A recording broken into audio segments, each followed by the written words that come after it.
लाल किला तशद्दुद मामले में दिल्ली पुलिस की क्राइम ब्रांच एसआईटी ने चार्जशीट दाखिल की है। देखिए पूरी खबर।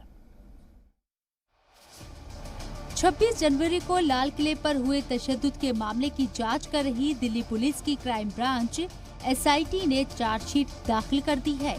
एसआईटी ने दिल्ली के 30 हजारी कोर्ट में चार्जशीट दाखिल की। चार्जशीट करीब 3000 पन्नों की है, जिसमें करीब 350 पन्ने काफी अहम है। चार्जशीट में 16 लोगों को मुल्जिमीन बनाया गया है।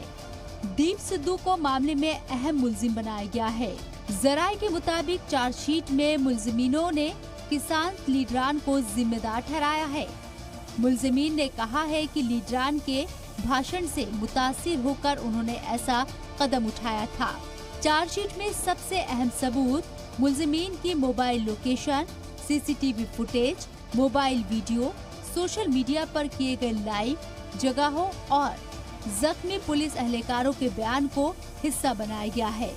आपको बता दें कि इस साल रिपब्लिक डे की परेड के बाद किसानों ने दिल्ली में ट्रैक्टर मार्च निकाला था, लेकिन अचानक से ये मार्च तशद्दुद में बदल गया।